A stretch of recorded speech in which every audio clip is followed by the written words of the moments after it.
오늘은 완전한 구원, 완전한 승리.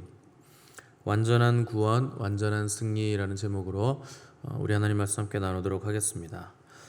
오늘 우리가 살펴볼 본문은 아마 성경에서 가장 난해한 구절 가운데 한 부분일 겁니다. 이 본문 때문에 굉장히 많은 학자들과 주석가들이 굉장히 치열하게 고민하고 번민했을 만큼 오늘 본문을 해석하기가 굉장히 난해한 본문으로 알려져 있습니다. 특별히 19절, 20절이 굉장히 난해 구절인데 근데 사실 우리가 집중해야 될 구절은 19절, 20절이라기보다는 18절 말씀입니다. 18절 보시면 그리스도께서도 단번에 죄를 위하여 죽으사 의인으로서 불의한 자를 대신하셨으니 이는 우리를 하나님 앞으로 인도하려 하심이라. 베드로는 바로 앞에서 그리스도인들이 선을 행함으로 고난 받는 것이 아름다운 일이라 이렇게 길게 설명을 했는데 선을 행함으로 고난 당하심의 모범이 되신 주님의 고난에 대해서 바로 18절에서 언급을 하고 있는 겁니다. 그러니까 모든 사람들은 자기 죄 때문에 고난을 받고 자기 죄 때문에 죽지만 우리 주님은 우리의 죄 때문에 죽으셨고 그 죽음으로 우리를 살리셔서 하나님 앞으로 인도하시는 길을 내셨다 하는 아름다운 구절을 지금 18절에서 말씀을 하고 있는 겁니다. 실제로 주님이 육신으로 계실 때 굉장히 많은 사역을 하셨는데 공생의 기간 고작해야 3년 반 정도 되지만 주님은 시간 허투루 쓰지 않으시고 설교도 하시고 또 가르치시고 또 제자 훈련도 다 하시고 또 병든 자와 귀신 들린 자들 고쳐주시기도 하셨습니다. 또 기적을 일으켜서 먹이시기도 하시고 여러 가지 일들을 하셨는데 그런데 그분의 공생의 사역 중에서 가장 아름답고 위대한 사역을 꼽으라면 단연 그분의 고난과 십자가에서의 죽음입니다. 보통 영웅들의 전기나 자서전을 보시면 공적이나 업적을 드러내는데 초점을 맞추고 또 뭐 그들이 태어났을 때 뭐 알에서 태어났다거나 뭐 용이 어쩌고 저쩌고 했다거나 하는 거짓말들을 많이 하잖아요. 당연히 그럴 수밖에 없습니다. 죽음 이후에는 기록할 것이 없기 때문에 삶을 기록하는 것이고 그들의 공적이나 업적을 기록하는 것인데 우리 주님에 대한 복음서의 기록들을 보시면 그분의 죽음에 초점이 맞춰져 있는 것을 우리가 볼 수가 있습니다. 복음서의 절반 이상이 십자가를 지시기 한 주 전에 주님이 하신 내용에 초점을 맞춰 기록되고 있는데 이것을 보더라도 성경이 드러내고자 하는 것은 주님의 삶이 아니라 주님의 죽음이라 하는 것을 우리가 잘 알 수 있습니다. 또 주님 스스로도 마태복음 20장 28절에서 인자에 온 것은 섬김을 받으려 함이 아니요 도리어 섬기려 하고 자기 목숨을 많은 사람의 대속물로 주려 함이라 이렇게 말씀을 하셨습니다. 그래서 주님은 죽기 위해서 오신 분이시고 태어나신 이유도 죽음이고 삶의 목적도 죽음이고 그분 생의 모든 초점도 죽음에 집중되어 있었다 하는 것을 우리가 알 수가 있습니다. 특별히 주님의 그 죽음에 대해서 베드로는 18절에서 단번에 죄를 위해서 죽으셨다 이렇게 기록을 했습니다. 여기 단번에라는 말은 더 이상의 제사가 필요 없게 됐다 하는 뜻입니다. 이 구약의 동물 제사는 반복적으로 드리는 제사였고 또 동물 제사를 드림으로 인간의 죄가 사해지기는 했는데 사실 그 동물 제사는 계속해서 반복해야 되는 제사였고 드릴 때마다 굉장히 잔인한 제사였습니다. 이 소나 양 같은 짐승들도 생존 본능이 있기 때문에 자기들의 그 제사를 드리기 위해서 죽이려고 하면 분명히 몸부림치고 발버둥을 쳤을 겁니다. 근데 제사를 드리는 사람은 발버둥 치는 동물을 꽉 잡고서 목을 이제 칼로 긋고 또 피가 튀고 피비린내가 진동하는 상황에서도 끝까지 이 제사를 수행해야만 했던 제사가 이 피비린내 나는 동물 제사였습니다. 근데 하나님이 이토록 이 잔인한 제사를 1500년 동안 반복적으로 계속해서 구약 백성들에게 드리게 하신 겁니다. 그러니까 왜 그렇게 하셨는가? 죄가 얼마나 무섭고 잔인한 것인가 하는 것을 눈으로 보고 알라는 것이고 또 내 죄의 무게는 누군가가 피를 쏟으면서 죽어가야 할 만큼 무겁다 하는 것을 말씀하시는 겁니다. 또 그럼에도 불구하고 우리가 죄를 고백하고 용서를 구하면 얼마든지 용서를 해주시는 분이 우리 하나님이시라 하는 것을 우리에게 깨달으라고 이 제사 제도를 주신 겁니다. 그런데 때가 참에 하나님이 그 아들을 보내사 여자에게서 나게 하시고 또 그분이 친히 유월절 어린 양이 되셔서 단번에 제사를 드리심으로 우리의 죄가 사해지게 된 것이고, 더 이상 우리는 동물 제사를 드릴 필요가 없어졌고, 이제부터 우리는 때를 따라 도우시는 은혜를 얻기 위하여 은혜의 보좌 앞으로 담대히 예수 그리스도의 보혈의 공로를 의지해서 나갈 수 있게 된 것입니다. 그러니까 주님의 죽으심은 수명이 다 돼서 죽으신 것도 아니고, 병이 걸려서 죽으신 것도 아니고, 또 사고로 죽으신 것도 아니었습니다. 죽을 이유가 전혀 없으신 분이었지만 의인으로서 불의한 자를 대신하기 위해서 죽으셨다 하는 것이 오늘 베드로의 설명입니다. 불의한 자가 누군가? 성경에 의하면 의인은 없나니 하나도 없다. 모든 사람이 죄를 범하였음에 하나님의 영광에 이르지 못했다. 이렇게 설명을 하고 있습니다. 그러니까 이 지구상에 지금까지 왔었던 모든 인류와 앞으로 계속 오게 될 인류 가운데 오직 단 한 분 의인이 계시는데 그분이 주님이십니다. 모든 사람은 다 불의한 사람들입니다. 그런데 단 한 분 의인이셨던 우리 주님이 불의한 자들을 그 불의에서 해방시키기 위해서 우리를 대신해서 죽으셨고, 우리를 용서하시기 위해서, 또 새로운 피조물 만드시기 위해서, 또 하나님과 불의한 자들 사이에 막힌 담을 허무시기 위해서, 또 불의한 그들을 의롭게 만드셔서 하나님 앞으로 인도하시기 위해서 그분이 죽으셨다 하는 겁니다.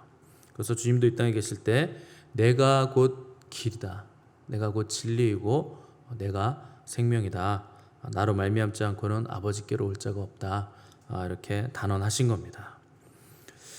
또 오늘 본문에서 주님께서 죽으셨을 때 육체로는 죽임을 당하시고 영으로는 살리심을 받으셨으니 그가 또한 영으로 가서 옥에 있는 영들에게 선포하시니라, 이렇게 기록을 했습니다. 초대교회 교부들은 이 구절을 예수님께서 죽으셨던 3일 동안에 지옥으로 강화하셔서 지옥에 있는 영들에게 그분의 승리를 선포하신 것이다, 이렇게 가르쳤습니다. 20절을 보시면 그들은 전에 노아의 날 방주를 준비할 동안 하나님이 오래 참고 기다리실 때 복종하지 아니하던 자들이라. 방주에서 물로 말미암아 구원을 얻은 자가 몇 명뿐이니 겨우 8명이라, 이렇게 설명을 해주는 걸 볼 수가 있습니다.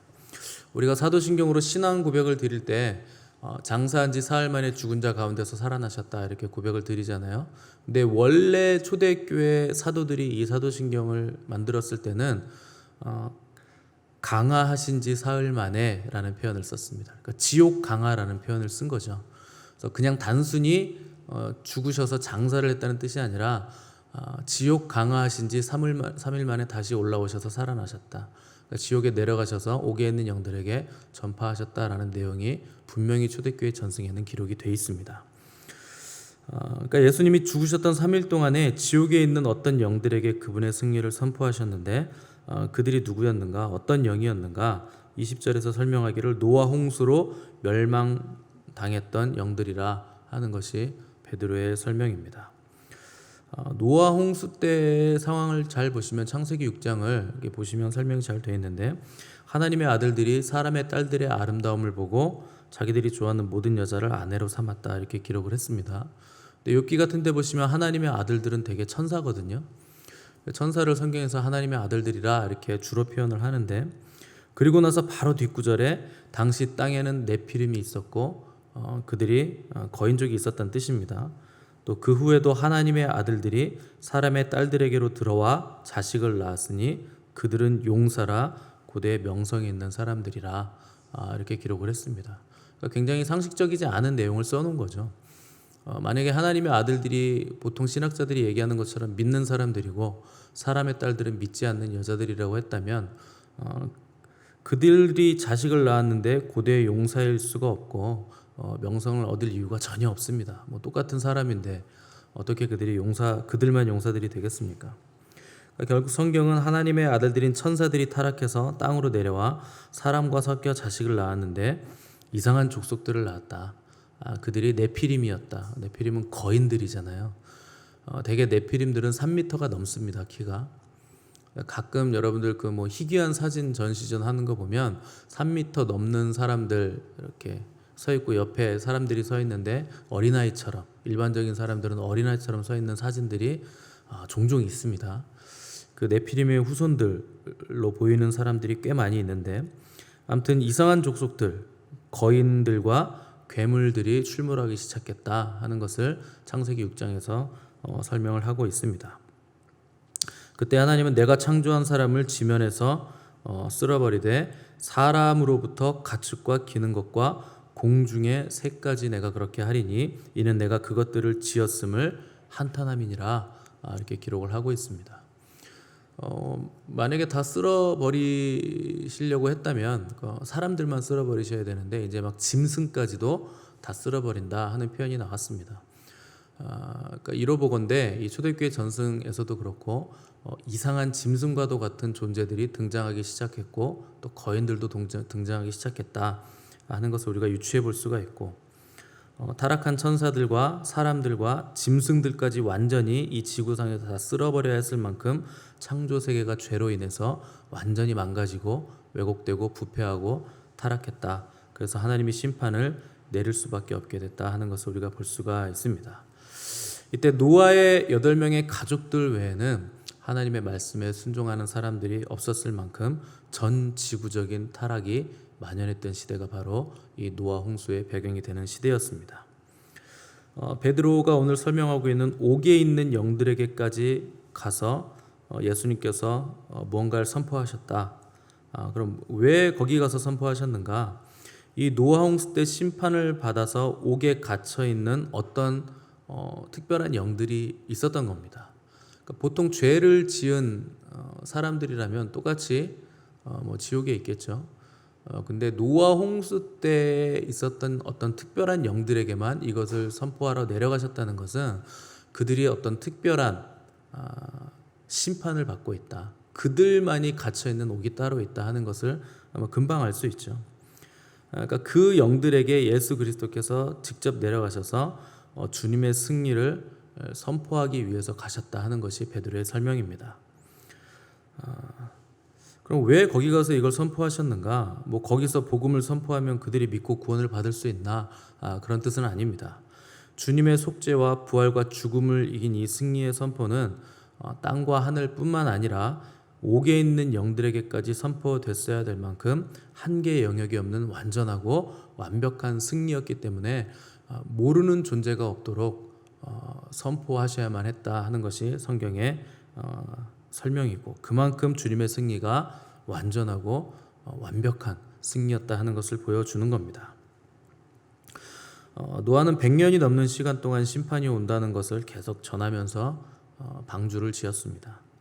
그러니까 하나님은 노아를 통해서 아주 오랜 기간 동안 회개할 기회를 주신 겁니다. 그런데 그들은 회개하지 않고 점점 더 죄악으로 달려가고 전 지구적인 부패를 가져오게 됐고 결국 홍수로 심판을 당하게 됐습니다. 지금 시대도 마찬가지입니다. 세상이 예수 그리스도를 거부하고 믿지 않는데도 아직 심판이 진행되지 않는 이유는 하나님께서 그 택한 백성들의 수가 차기까지 지금 오래 참고 기다리시기 때문에 아직 심판이 오지 않고 있는 겁니다. 근데 때가 되면 하나님은 천사들을 세계 만국에 보내서 구원 얻은 성도들을 이제 다 모으실 것이고, 이 택한 백성들의 수가 차게 되면 그때는 물이 아니라 이제는 불로 이 세상을 심판을 하시게 될 겁니다. 그때 하늘과 땅에 있는 모든 자들이 예수님의 이름 앞에 무릎을 꿇게 될 것이고, 그분을 사랑하고 그분께 순종하고 그분을 따르는 주님의 신부들은 그 혼인 잔치에 참여해서 기쁨에 즐거움에 노래를 부르며 혼인 예식을 거행하게 될 것이고, 땅에는 심판이 벌어지게, 불의 심판이 벌어지게 됩니다. 그리고 나서 심판이 끝나면 우리는 주님과 함께 그 왕국에서 만국을 다스리는 자들로 이제 살아가게 될 것입니다. 근데 오늘날 많은 사람들이 이런 복음을 듣지만 믿지를 않습니다.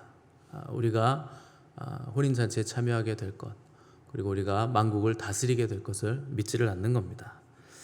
듣기는 듣는데 믿지 않고, 듣기는 들어도 행하지 않는다 하는 겁니다. 여러분, 듣는 것과 행하는 것은 완전히 다른 문제입니다. 그래서 우리의 문제는 모르는 것이 아니라 알면서도 들으면서도 행하지 않는 것에 우리의 고질적인 문제가 있는 겁니다. 많은 크리스찬들이 입으로는 주님 한 분만으로 만족한다 이렇게 고백을 하고 찬양도 드립니다. 근데 삶에서는 주님 한 분만으로 절대 만족하지 못하는 것이 오늘날 그리스도인들의 문제이고 고질적인 병폐입니다. 주님 한 분만으로 만족한다 하는 것은 그분 외 다른 어떤 것도 구하지 않는다는 겁니다. 물론 누리는 것을 포기하라는 것이 아니고 누리는 게 잘못됐다는 것이 아니고 누리지 못하더라도 주님만 있으면 만족할 수 있다 하는 것이 주님 한 분만으로 만족한다는 뜻이라는 겁니다. 그게 기독교입니다. 여러분, 기독이라는 건 그리스도라는 뜻이거든요. 그리스도 외에는 다른 무엇도 필요하지 않다. 그분이 세상의 중심이고 나의 삶의 이유다. 나의 모든 것이다 하는 게 기독이라는 뜻입니다. 그런데 오늘날 기독교, 오늘날 그리스도인들은 그리스도 외에 너무나 많은 것들을 덕지덕지 발라놓고 그것들을 추구하느라 예수 그리스도를 보지 않는 상황이 있습니다. 오직 예수님만 있는 겁니다. 그리스도와 가족이 아니고 그리스도와 직업이 아니고 그리스도와 건강, 그리스도와 명예, 그리스도와 부유함이 아니고 그리스도와 행복이 아니고 그냥 그리스도만 있는 겁니다. 그게 기독교입니다. 방금 저와 여러분들이 찬송하셨잖아요. 주 예수보다 더 귀한 것은 없네. 우리가 누리는 재물, 가지고 있는 재물, 명예, 또 어떤 다른 것, 행복 잘못됐다는 게 아니고 그것보다 예수 그리스도께서 훨씬 귀하다는 겁니다. 그것과 그리스도는 견줄 수가 없다는 겁니다. 하나님 나라에 들어가는 가장 기초가 이겁니다. 예수 그리스도 오직 한 분만, 나는 그분만으로만 만족한다. 그분보다 귀한 것이 없다. 이게 되지 않으면 하나님 나라에 들어가지 못하는 겁니다. 이게 기초예요. 가장 밑바닥입니다. 그런데 오늘날 기독교는요, 이게 가장 높은 것처럼 얘기를 하고 설교를 하고 그렇게 믿고 있습니다. 이게 가장 밑바닥입니다. 그냥 그리스도 한 분만으로 만족하는 거예요. 다른 사족을 다 떼어내는 겁니다. 신앙은 이론이나 관념이 아니라 실제이고 삶으로 살아내는 겁니다. 당연히 좁고 협착한 길이기 때문에 어려움이 있을 수밖에 없죠. 또 이 길을 가지 않고 넓고 쉬운 길을 떼져 몰려가는 사람들이 좁은 길을 걸어가는 우리들을 조롱할 수도 있겠죠. 근데 성경에 그런 사람들이 얼마나 많은지 몰라요. 조롱당하고 어려움을 당해도 이 좁은 길을 걸어가는 사람들이 너무나 많습니다. 노아만 해도 전 세계 모든 사람들이 불순종했어요. 했을 것 같지만 계산해보면 지금 인류와 비슷하거나 더 많았습니다. 최소 50억이었어요. 노아 당시 인구가. 근데 그 중에 8명 빼고는 다 죽은 거예요. 그 8명 빼고는 하나님을 순종하고 하나님 외에는 내가 다른 거 필요치 않습니다. 고백하는 사람이 없었다는 뜻입니다. 그럼에도 불구하고 노아는 묵묵히 방주를 지었습니다. 모든 사람들의 조롱을 받았겠죠. 100년이 넘도록 산 위에서 엄청나게 큰 배를 짓고 있는 사람을 얼마나 조롱했겠습니까? 그런데 사람들은요, 그 방주가 그 하나님 말씀에 순종하는 그 100년이 넘는 기간 동안의 그 행위들이, 배를 짓는 일이 구원의 유일한 길이었다 하는 것을 아무도 알지 못했던 겁니다. 이 노아가 지은 방주를 영어로 아크라고 하거든요. ARK, 아크. 여러분, 지성소에 있는 언약궤가 아크입니다. 그 노아를 구원한 것은요, 언약궤예요. 언약궤는 은혜의 보좌, 시은좌입니다. 거기에 하나님의 보좌가 있는 거예요.